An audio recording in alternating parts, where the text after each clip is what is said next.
Okay, now thinking about the second screen where we display the list of household members.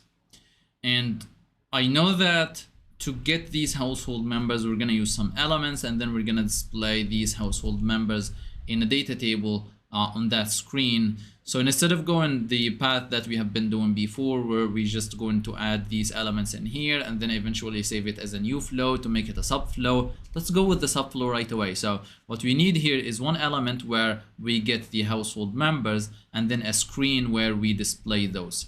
And so I'm going to do this first. So I'm going to create a new flow, an auto-launched flow. And let's select auto-launched flow, no trigger. Now, whatever you're comfortable with first, if when I build something like a screen flow, sometimes I need to know, it's like when you build a screen flow, you need to know what information you need from the parent flow. And sometimes it's not exactly clear what information we need from the parent flow. So you could build in the parent flow first, so you know which information you need to send over. And once you know that information, you can go ahead with the subflow. You can go ahead with the subflow first, and then you will realize as building that you need this information and you don't have it available in the subflow. And then that tells us that we need to grab that information from the parent flow. Let's try this approach this time here. I know that we need to get the household members, and how we do that in Nonprofit Cloud is that there is an object called account contact relationship. So if you go to any account, let's go to any business account or household, there is this related list here, related contacts. So for any business account, this is an object. Let's actually click add relationship to see the name of the object. This is account contact relationship. So to have to find out if one person is part of a household or part of a business, there must be this account contact relationship between the two. So similar to what we did earlier, where we grabbed the party relationship group that are related to the accounts, and then from that list we got the accounts. We're gonna do something similar. We're gonna go and query all the account contact relationships where the account is the household that the user selected in the previous screen, and then that's gonna return a list of account contact relationships. From that list we can get a list of contact IDs, and then using that list of IDs we can grab the contact records to get the first name and last name of each. Let's go ahead and do that in the subflow first. So first we're gonna grab the account contact relationship records. So I'm gonna perform a get account contact relationships. That's account contact relationship. And all right, which account contact relationships? We need the ones where the account ID is the same account that the user selected in the previous screen.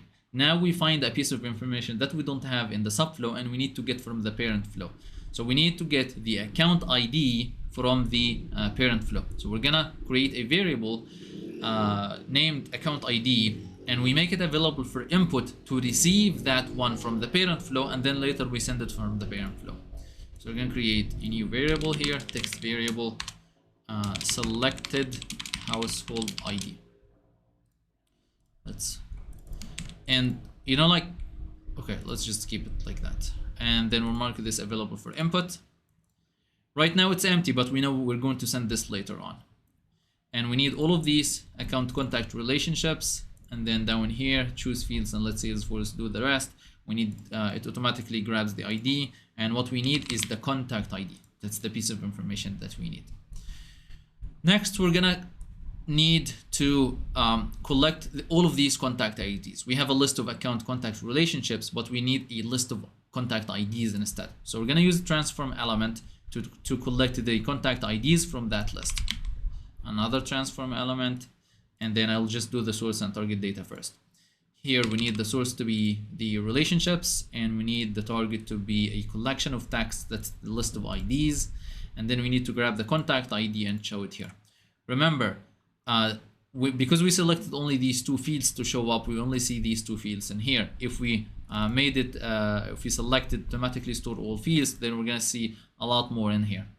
Now we need the name to be the output, and the output here is the list of contact IDs. So I'm just gonna say this is contact IDs.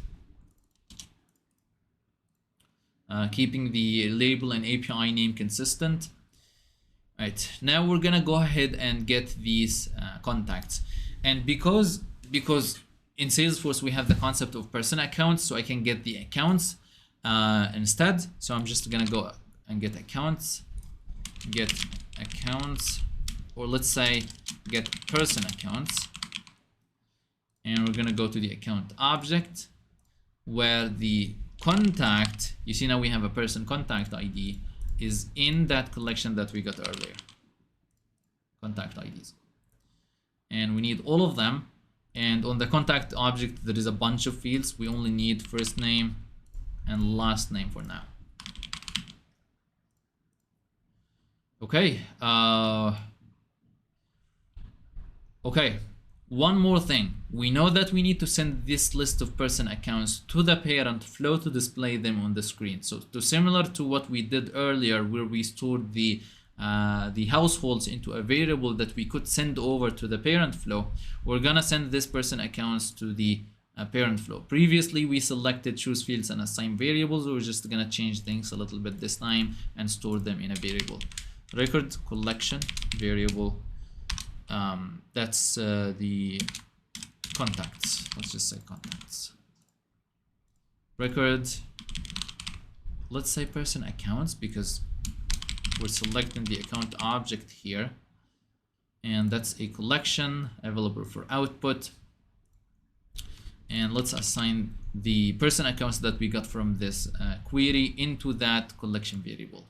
So let's say assign person accounts, and that's the collection, and then that's the get.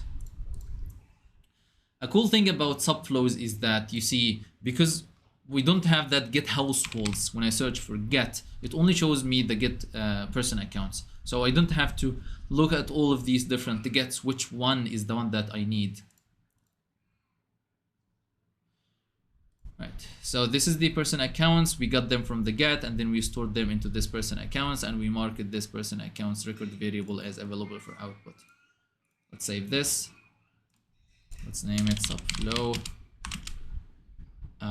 And this time we're getting get household members.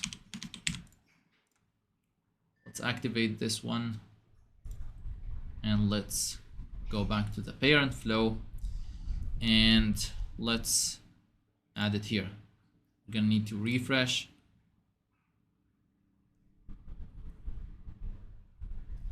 And here we're gonna get this household members. I'll name it get household members. It is expecting the selected household ID. So I can mark this as available, and we can access the data table select household. And in here we can see first selected row, and from this we can grab the account ID. Because I see manually assign variables, we know that this household members is returning some values. Now I will add a screen, and this is the house.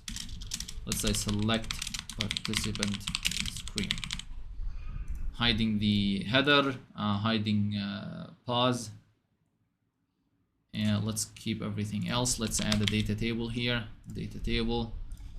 Let's give it a name. Data table underscore select participant. Trying to be consistent as well. The previous one I named it select household. This one I named select participant. Now let's say select participant. That's like the member from the household. And here the source collection is the output from get household members, and then we have that collection of person accounts here. We need them to be able to select only one record, and then we need to display the first name and another column last name. Let's save this, and let's debug to see if this is working.